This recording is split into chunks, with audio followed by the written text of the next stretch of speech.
Good afternoon. Thank you for joining us. I'm Ken Kirschenbaum. This is the final webinar presentation in our Central Station 2020 webinar series. Emergency24 is outside of Chicago, Illinois. Been around a long time. It's a nationwide operation. A lot of accounts, a lot of dealers, and a lot of knowledge, and a definite central station that you should consider if you're looking for one or looking for another one. We have three presenters, Kevin, Teresa, and Stephen. You can see their pictures, I guess, for those of you that are joining us by video. And I'm going to let them tell you about themselves and about Emergency24. So I know you didn't sign on to hear my jokes. You must be tired of them by now. So I'm gonna turn over the presentation to Kevin. He's the one who's responsible for their webinar. Kevin, you are now in control, and good luck, everybody. Before I do turn it over, keep in mind that questions, if you send them in, I will be reading them at the end of their presentation, which hopefully will be around a half hour or so, and we'll be happy to answer all your questions at the end. Just send them on in. Okay, folks, good luck. It's all yours. All right. Thank you. Thank you all for joining. A huge thank you to Ken and team for your leadership and for really creating this opportunity for us all. It's greatly appreciated. I hope everyone who's on here is doing well. Hope your families and your loved ones and colleagues are all doing well in these pretty challenging times. My name is Steve Mayer. I am the Vice President of Operations and Administration here at Emergency24. Emergency24 is a family-owned central station. We've been operating for 50 plus years, since 1967. It's a really long time. We've been doing this for a long time, which means we know how to operate and compete in an environment that is really ever increasingly corporate and private equity owned. Really, from the early days on, Dante Monteverde, who was our founder and our owner, continues to be our owner, really set out some core values for us to operate, that we continue to operate under. The first core value is that we strive to get better, always get better, provide an incredible personalized service while really providing an incredible high integrity in our operations.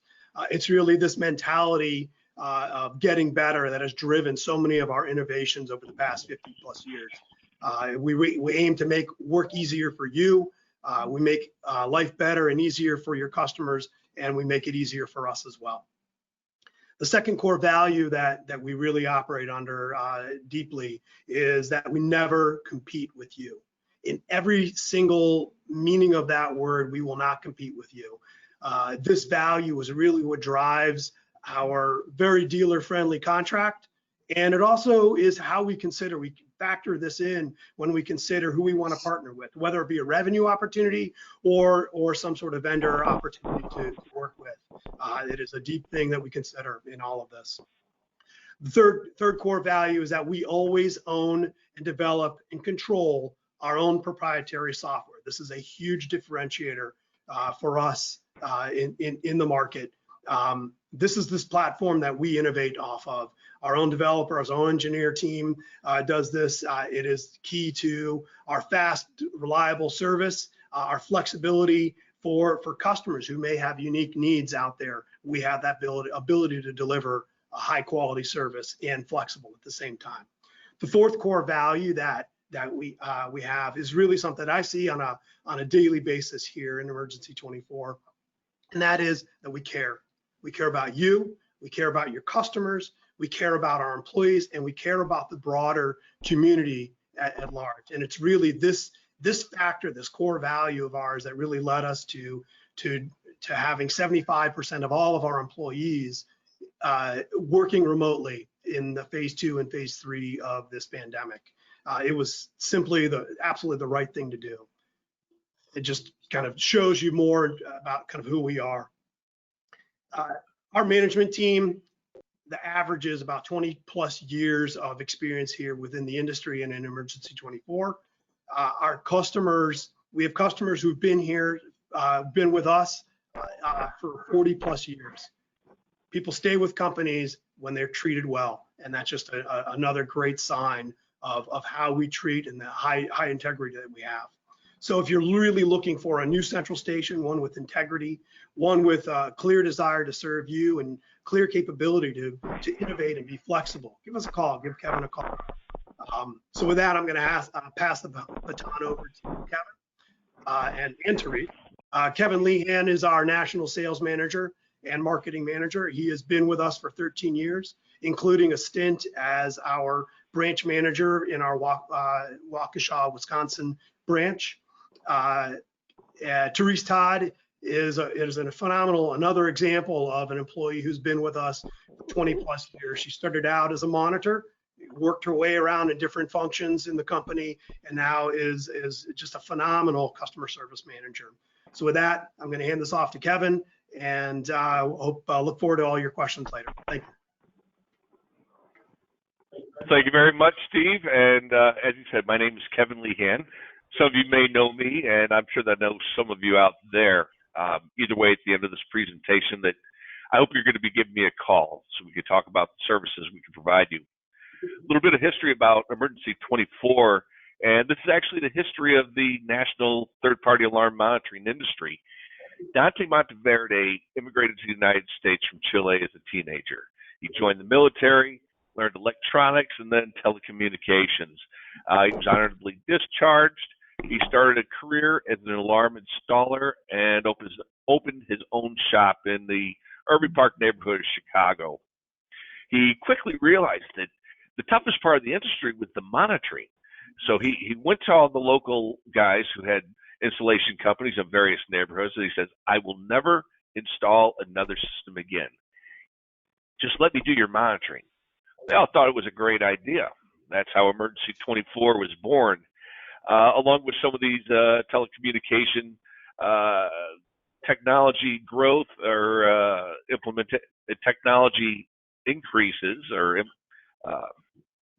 excuse me, stumbling my words there, growth in the telecommunication capabilities. My goodness. We were able to take this model nationwide. So Dante started advertising in SDM and other magazines, and again, we became the first nationwide third-party central station. During all this time, Dante took the first civilian publicly offered software writing course. Then he and his brother, Dulio, they wrote the first computerized monitoring software program. In effect, we computerized the alarm industry. Throughout the years, we've continued to update our software. We maintain it in-house. It's been completely developed. This allows us to be first to market for many, many different services over the years, as we have been. I'm going to touch on two of the more recent ones a little bit later, but those would be two-way text communication, two-way communication back and forth, as well as notification, and our active shooter software. And an offshoot of that is what we call visual point identification. So a little bit about our infrastructure. We're a UL listed FM approved central station with 4 locations throughout the United States. We're headquartered just outside of Chicago. Our UL backup is in Waukesha, Wisconsin, just 90 miles up the expressway. Again, we have a central on the East Coast as well as the West Coast.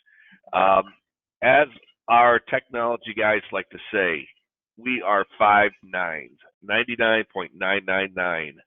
We're mission critical. We are set up that we will not fail. So Emergency24 is a full service central station.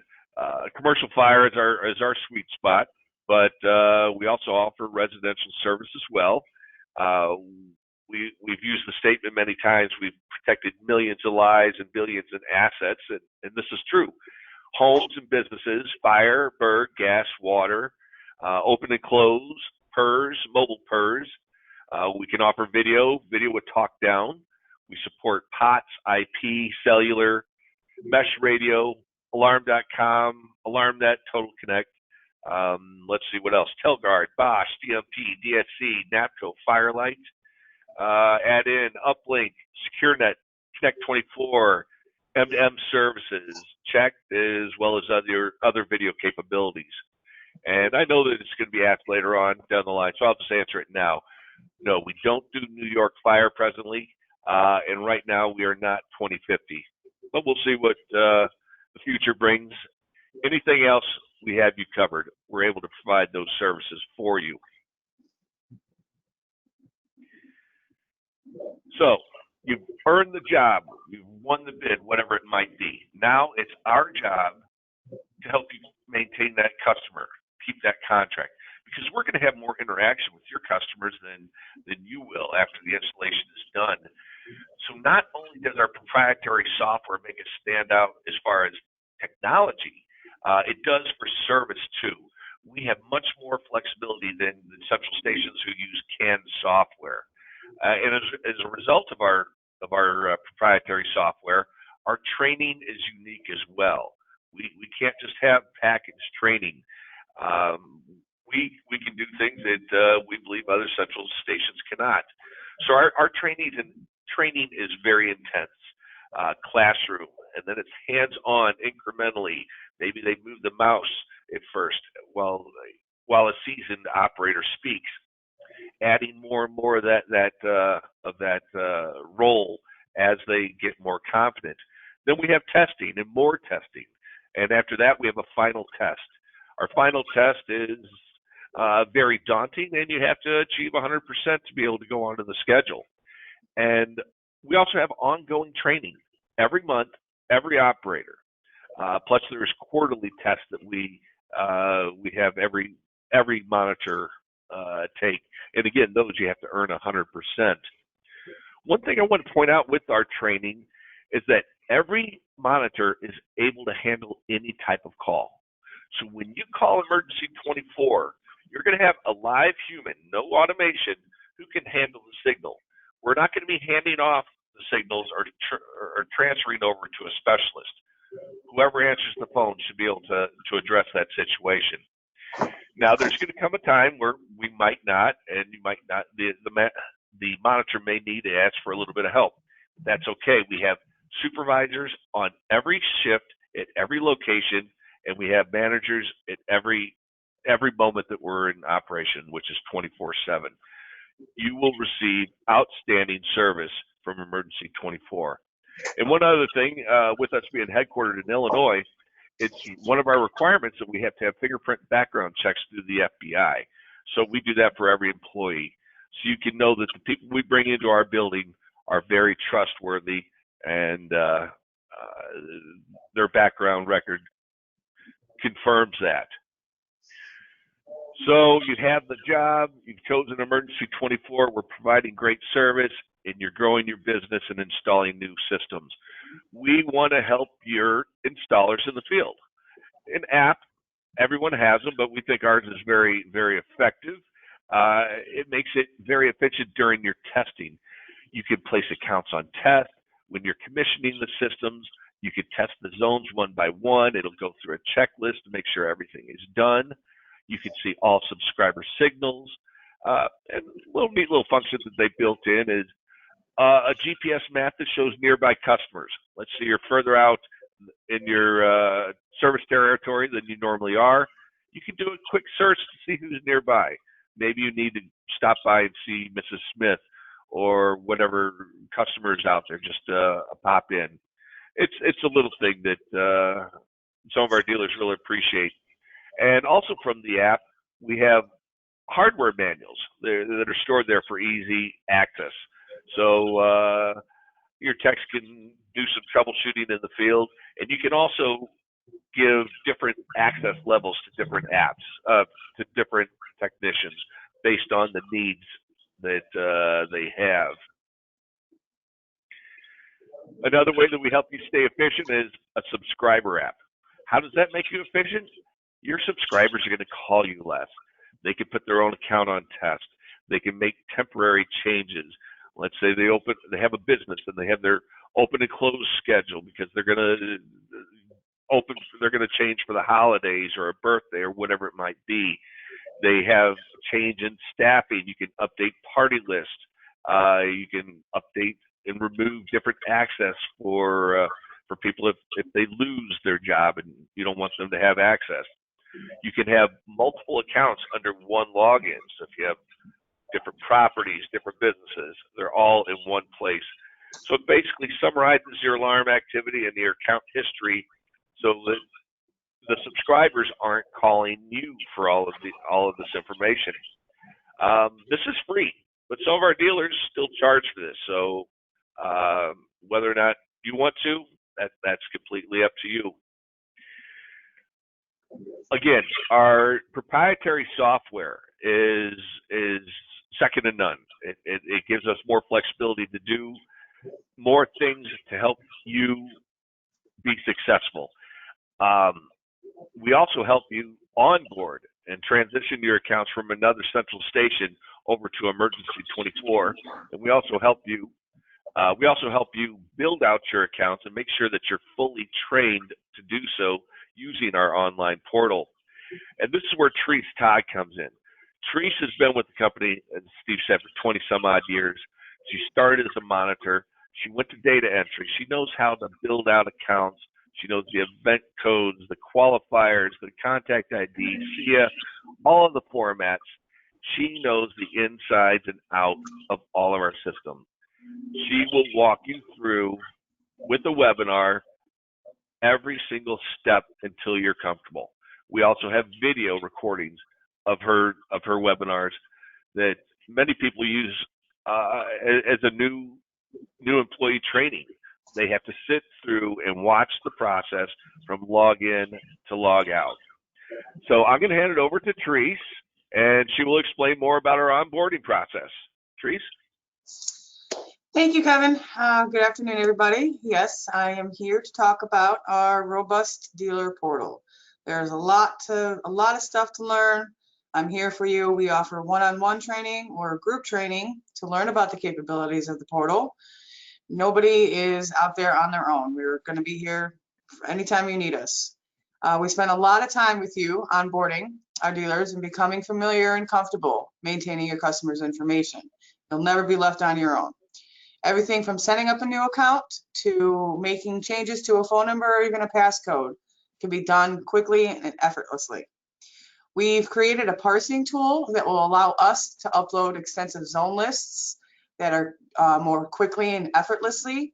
We add the information can be transferred, bulk of accounts can be transferred from another central station in an editable format, aligning all the necessary fields that can be uploaded quickly and accurately. This information is also made available to our dealers so they can see it for themselves and know that it's done correctly. It's a whole team approach when it comes to Emergency24. It's not just one person. Everybody is here for you. From the data entry department to accounts receivable, and most importantly, our technical department will help transition a bulk of accounts.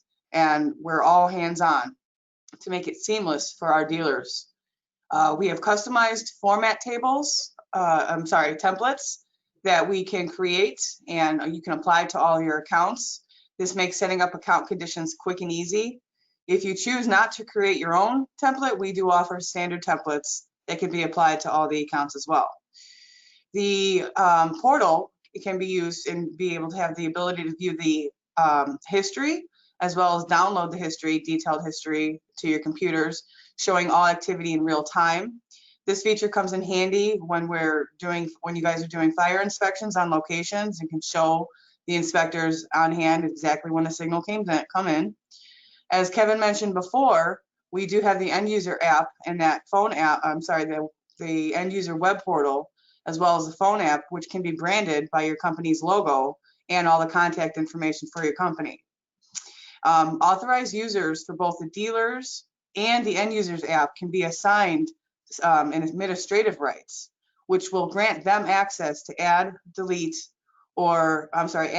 or delete the users at any time without having to contact Emergency24. A company may terminate an employee and their access needs to be cut off at that moment. It can be done through the web portal. We've created custom alerts for making our dealers aware of critical information on their customers' accounts, such as runaway signals all the way to just a bad subscriber phone number. This way we keep you informed of what's going on with your accounts at all times. Accounting is also made easy. You can view your bills on all your accounts and even pay invoices through the web portal. We're here to make it easier for you. We will work with you and your team and spend the time showing you what the portal has to offer. We will hold your hand until you are completely comfortable. Our portal is so robust that everything that we can do, you guys can do in the comforts of your own home or even your office. So for more information, you can contact Kevin Lehan to get a webinar scheduled. I will be the one hosting with you, and it'll be available for you at any time. Turn it back to Kevin. Thank you. Thank you very much, Therese. So we've gone over technology, we've gone over our service, we've gone over onboarding. So let's say that you're working with Emergency24, your business is growing, and you have a customer come to you with a unique application. You can bring that application to us, and we might be able to develop a service for you. That's exactly what happened with this service here in the gateway. In its most basic sense, it's a conduit between the premise and the alarm system. It's a form of building automation, so to speak. This was developed because one of our customers had a need for it, and we realized, okay, there's a market for it, so we did invest in development time to it. Visual point identification I'll get to, as well as two-way text and notification, and the active shooter solution. These all were developed out of dealer request. For the active shooter solution, if you want a little bit more information, you can look them up online. Blue Point Alert Systems, they're a strategic partner of Emergency24. Two-way texting. This is a great service. We know that we're not unique to offer this in the industry, but we were the first. It makes great sense to use this technology because people are so tied to their telephone. This is the way people want to communicate. It's non-invasive, it's immediate, it's fast. So if any of you during this webinar, we're going to receive a telephone call from your alarm company, you may or may not take that call. But you're certainly going to take a look at your text message and see, oh, I had an abnormal auto test, and you can respond to it. So again, it's a very non-invasive way to share information about alarm systems. And of course, its capabilities continue to grow. And like I said, we know that it's a great idea because others have followed us into the marketplace to create their own here. What other people haven't developed yet is what we call visual point identification. And this is an element of our active shooter software. It's basically an interactive floor plan that shows where an incident was triggered. And if there's more trigger events, those are going to refresh and show on the screen in real time. These notifications can be sent out by text, email, as well as voice. And there's a lot of applications for it, building owners as well as the first responders. Primarily, this is for security, but for some type of fire systems, high security fire systems, this may be wanted by the local AHJ, whether they have chemicals or paper or whatever they may be storing. The first responders can use this capability by looking in on the video cameras and seeing what's happening in real time. That's going to allow them to formulate their response. And same with building operators. They're going to know what they're walking into as the situation unfolds. So it's just a matter of being able to share more information in real time. So we're going to finish up real soon, and I believe I've touched on most of the points that I wanted to make. But if not, I've listed them here in these bullet points. And I will say, despite everyone's concern about cost, monitoring is not a commodity service, but I'm going to add to that. You don't have to pay the most to receive the most either. And if you would like to find out more about Emergency24, I'd certainly like to have a conversation with you. And here's my contact information. And I'm sure that Ken has some questions as well as other people in the audience. We'd certainly like to answer those. Well, first, I want to thank you for a great presentation. I guess there's some advantage going last. You get to see everybody else's and be prepared to answer all the questions in advance during the presentation, which is exactly what you did. And it was a very thorough and impressive presentation. Thank you. Well, the first comment is someone said they're tired of my jokes. Okay. No. They're funny every time. Oh, actually, two wise guy comments. So I didn't read that yet. I don't even have any questions yet. Or how many subscribers are you monitoring for? 250,000. Okay, so that's 250,000. And Yes, sir. to get to another question, well, I'll ask it. And how many dealers do you have presently? 900 active. Okay, and these are spread 900 out. and change. And these are spread out throughout the country. You're not. Yes, sir. You're not regional in any way. No. Right. All 50 states. We have four branches. We handle all calls across all branches, and so right, we have the ability, and we are licensed and to operate in all 50 states. Well, you're licensed in every state that requires a license. Correct. Right. Correct. And are your 4 locations fully hot, redundant of each other? So our primary Yes, sir. is the Waukesha. So Our if primary Waukesha- UL backup. Correct. So if Waukesha goes down, what do? You switch it over to another location? In other words, it's not automatic. It's all There's automatic failover from our headquarters, and then our UL backup is the Waukesha location, and that's automatic failover. Okay.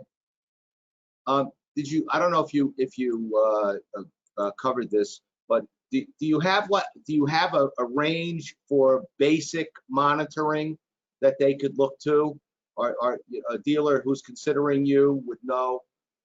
I mean, I'm not talking about a dealer with a tremendous amount of accounts that can walk in and demand, and I'm not talking about a guy with 3 accounts either. But your average dealer that comes in, do you have a range at price? Yeah. Let's say you have 100 or less customers. You're going to be on the left side of the rate sheet, so that's about 5.25. Okay. It goes down further. You go to the right side. Okay. I think you mentioned that you have a portal that the dealers can access. Yes, The sir. portal is accessible 24/7 Uh, with assigned logins. What about the customers? Do they also have access to the portal? They have their own end user portal that can be customized and branded by the company who is servicing them. So it's the dealer that decides what information the customer is able to change. correct. That's correct. Okay. And what Our kind end user portal, I was going to say, our end user portal is located at YourSecure, URSECURE.com, and that can be branded for any dealer. what kind of information would you permit customers to be changing? Well, the information that they have access to changing is not critical information due to the panel itself. They can't change zoning information or authority phone numbers, but they do have access, if granted by the alarm dealer, to change simple things as a party list or a passcode. If there's an opening and closing account, they can adjust their hours for holidays and such without having to contact their service department or even contact the central station themselves to make those type of changes. And that level of access is granted by the alarm dealer themselves. And majority of the time they do not, they do have a level of what they want to grant access for. They do not want them to be able to, it's it's a hit or miss of what the dealer wants them to have access. So majority of the time, it's just the basic access they have the access for. It's the more inclined, more people who understand that they're granted more access for.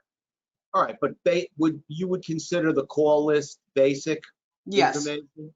Well, So they you have wouldn't- the option to make a temporary change. The dealer has the option to allow them to make a temporary change or a permanent change, depending on their administrative rights. And And they could put accounts on test as well and take them That is off. a part of the basic, yes. okay, do you have a lot of dealers that want to be included in that call list? Maybe even be a primary on the call list for their customers? You know? Well, dealers generally stay out of the notification purposes of the account, other than they get a pet report is what we call, which is a notification that gets sent out to the dealers every 12 hours of all activities on their accounts. And they have that access via email or by a fax. So that's how they're getting notified by the alerts that they get and when the events go off. And again, that's done every 12 hours. But they do have the choice to be added to their call lists. If they have high profile systems and they want to know when the system goes off, they can be added to that account as well. You know, if you have a lot of dealers that have inserted themselves in that process, where they want to be maybe the only person called instead of the customer. Not unheard of. It's definitely, I would say, maybe 10, 15%, if you guys Yeah. agree. Yeah, I agree. I just did There's a I just did tremendous- an article on that, came out the other day, where I suggested that that's really a pretty bad idea for dealers to put themselves in that position.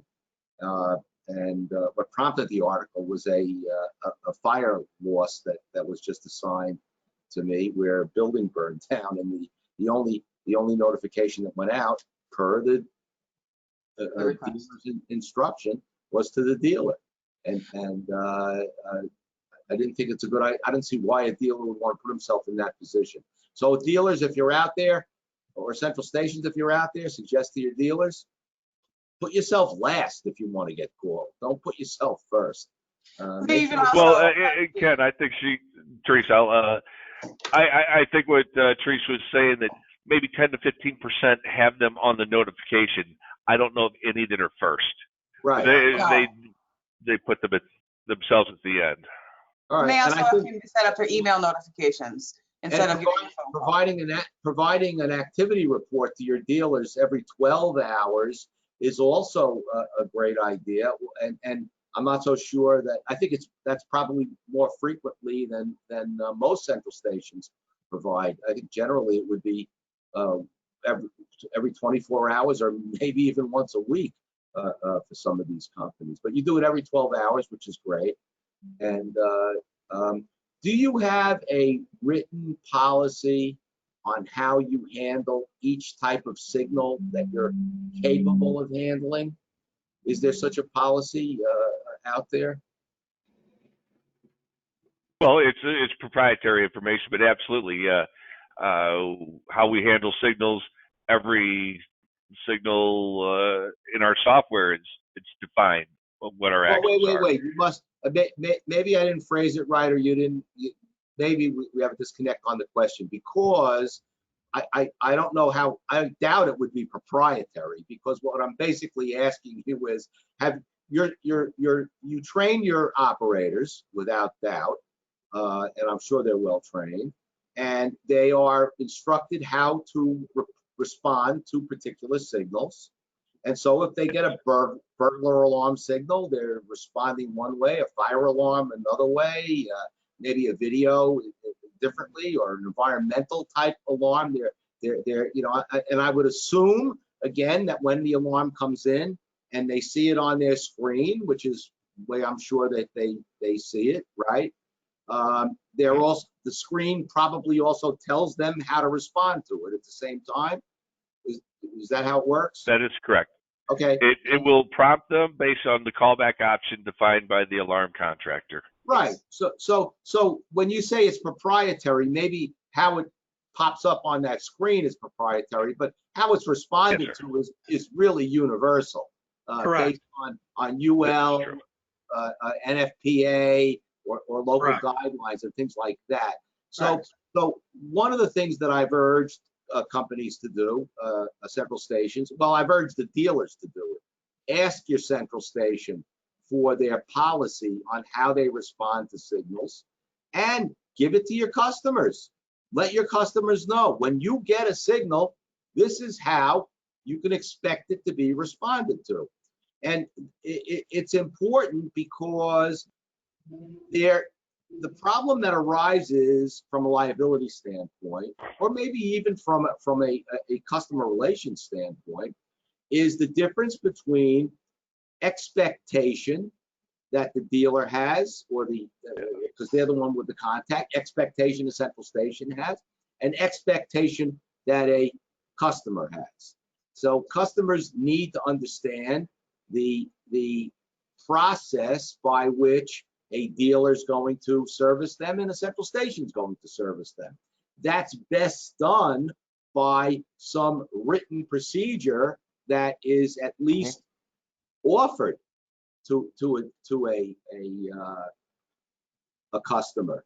I would urge you and all the other central stations out there that are listening that you actually have something on the website that says, look, this is how we typically respond to signals, and it's not a trap. It's not a something that's designed to get you into trouble. It's actually designed to get you out of trouble, where you're expected to do certain things. And of course, there could also be a proviso that says, look, this is typically how it's responded to, but there could be circumstances that would cause it to be responded in a different way. And of course, every scenario could be different. Maybe you get a restore within seconds, so you're going to deal. I'm not saying that you're going to have some kind of a policy that deals with every imaginable scenario, because we can't come up with them. There's a difference between a restore in 3 seconds and a restore in 3 minutes, I would assume. Okay. Here's a question that came in. All right, go ahead. So what you're asking for is readily available on our website. We call it a validation report. It goes through every condition that you have, and it identifies the callback option, meaning who we're going to call first, and the order and the priority of that. So that's available for every single account to every single dealer. So we do encourage them to share that with their subscribers, because you're right, managing expectation is so important. If I may say something also, during the webinars that I perform for our dealers, for onboarding, we dissect every aspect of the callback procedures and the priorities of how it gets handled at the time of them becoming a dealer, in which we offer that same information. If a subscriber wants to be involved in our processes, we will encourage them to also take part of a short or long-term training, so they understand what our processes are as well. Well, here's a comment saying, no, they're not going to put this information on a website. Thinks it's a bad idea because someone could use that to challenge the property owner to give up personal information. Okay, I'm not. That's the comment that's made. Well, this is on the dealer website, not the end user website. Correct. The dealer, the alarm contractor, has all of that information. They can choose to share it with the subscriber, but from the subscriber, your secure portal, the validation packet is not available. Okay, here's a question. I think I heard that customers, not dealers, can, well, I'm sure dealers too, but in this case, not the dealer, can put their system on test through the app. If that's correct, how can you assure the customer does not place the system on test longer than intended? Is there a fail-safe to make sure that doesn't happen? That is their responsibility, but there is a maximum amount of time that you can put a system on test. Yes. All right. Isn't that governed by UL or an NFPA? Yeah. That So is correct. if someone calls up and says, okay, I want to put my system on test for the next, well, they could say for the next 2 hours, which makes it simple, or they just call up and say, hey, I'm putting my system on test, period. Okay. Now, your system, I'm guessing, will automatically restore that system after the prescribed time, the maximum time that's permitted. Yes, sir. Right? Yes? That is correct. Yes, sir. That is correct. Okay. Okay, so that's the answer to that one. And we have to list a reason for it as well. Correct. If the AHJ wants to know why the system went on test, we have to be able to tell them for maintenance or there's construction or whatnot. Anything over 8 hours, it has to be defined. And that information is also available to the AHJ should they choose to have that information so they know what's going on in their jurisdiction. Back to the. Is it possible that there's a question, not a comment here, that not on a non-UL or residential from a regulatory standpoint? In other words, if it's not a UL account, there is no prescribed time when it has to be restored? Is that what they're saying here? UL, there's regulation, but we also apply this to say like regular residential burg. We don't let you put the account on test indefinitely. There are limits to time that you can do it. So that's Is that you something can't just turn it off. Is that something that would be handled at the time the test is called in? So Teresa, if I'm your customer and I call in, I go, hey, put my system on test. That's what, and then I hang up. Okay, and would the operator automatically put it on test and then do something that will automatically restore it after a period of time, or does the operator have to go back and find that account later? Okay, well, from start to finish, if somebody calls into Emergency24 and requests the accounts to be placed on disregard, we do have criteria and questions that we have to ask. First thing is we cannot finish a test without completing it and confirming it with the customer. So they can't just call us up and say, put it on disregard indefinitely and end the call. There is a process. They need the passcode. The customer needs to have the credentials to be able to place the account on disregard. There is a time limit. There's an extent that they can only go for a certain amount of time. They cannot put it on indefinitely. And again, when Kevin mentioned that there has to be a person's name that is provided who put it on disregard, a passcode is required to put the account on disregard, as well as the reasoning of why the account was placed on disregard. There is a maximum amount of days they can place the account on disregard, as well as the dealer can be notified at any time if the customer should go online themselves through the web portal or through their app and place that account on disregard for the extended amount of time. The alarm company can be notified that this account was placed on disregard.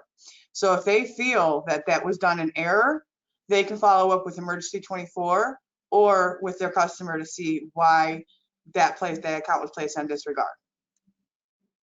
Right. Okay. But I just want to be clear. But the Emergency24 will restore that Automatically. account at some point without. There is a date and time expiration. Yes. Yeah. The They customer will tell us call 5 in o'clock with today. a set time. The customer will call in with a set time, Yes. and then it will restore at that after 2 hours, whatever, whatever it is. There's a maximum, as Kevin had said, there's a maximum amount of time in which they can have their account on test. And it will automatically restore at that expiration time and date. Correct. Okay. Here's a question. What are you seeing as the best opportunities for your dealers to grow their businesses? Commercial fire. There's as long as there's occupancy, there's going to be commercial fire, and as long as we keep building new structures, that's That's the moneymaker.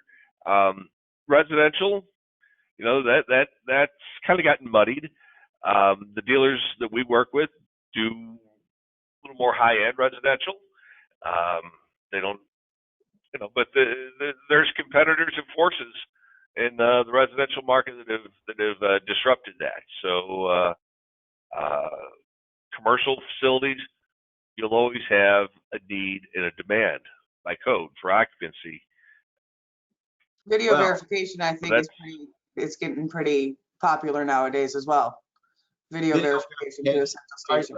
You guys have the ability to provide the video monitoring, the escort service in the buildings, virtual doorman operation. Are you doing that? So we do a guard. We offer a guard tour. We Yeah. can offer kind of a event, single event type monitoring, but primarily it's video verification. So all right, a video clip or even a live video in response to an alarm signal, as opposed to someone ringing the front doorbell and being walked through an entire apartment house or something Correct. like that. Right. And we can do it, you know, the possibilities of a talk down is also there. Yes. Right. Well, you guys are right. My politics are going to come out now.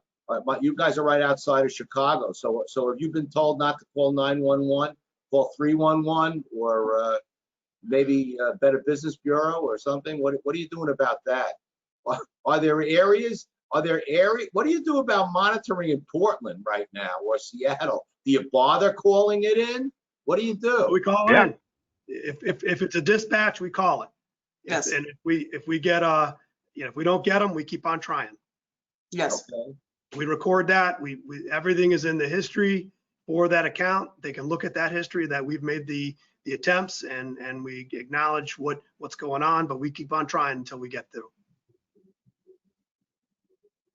Do all your operators handle video monitoring, or just specifically trained operators? It's a certain group. So some the video is a sort of like a separate area. Yeah. It's a separate function, correct? Right. Okay. How long does it take to train an operator? You know, you have an opening, and you bring in someone fresh. They've never worked in the central station before. And how long does it actually take someone to become a trained operator? It's a 6-week training program. How long? 6 weeks. 6 weeks? It's a big investment.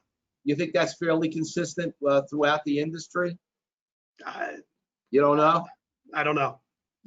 Okay. We don't do 5 Diamond. We have our own software. Because we have our own proprietary software, it's our own training that we've developed over the decades. And obviously as we make improvements to our solution, it alters our training. But the training is specific to our solution. It's a minimum of 6 weeks for sure. That might be quite unique, having your own software, I think. I'm not sure that I recall any other central station that said that they had their own software. But I'm not familiar with any. I'm not familiar with any that has complete, total proprietary software. I know that some folks may have their own widgets and gadgets that they've built, but this is everything written in-house, maintained in-house. It creates an opportunity for us to innovate off of that, to the extent that we've had customers who've had very unique needs in terms of specific signals to monitor.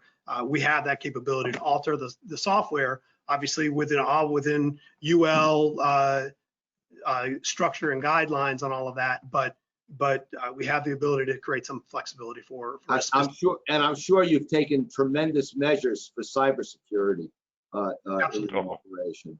I'm sure that would go without saying. You developed it because you guys may have been around before software, anyone thought about it or tried to do it on a basically a wholesale level. Correct.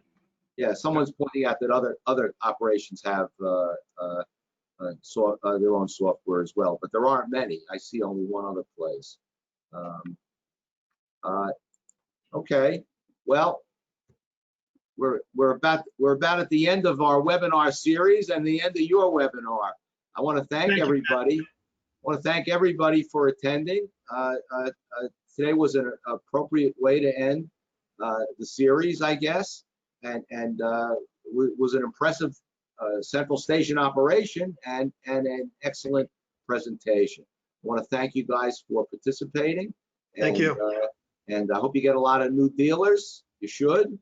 And this webinar will be available on the K&K website forever, or as long as I last. And we hope to see you in our next series. And I want to thank you guys one more time. And Thank you very much. Thank you. Appreciate it very much. Okay, guys. Stay well, Ken. Bye-bye, everybody. Bye. Bye-bye. Bye-bye.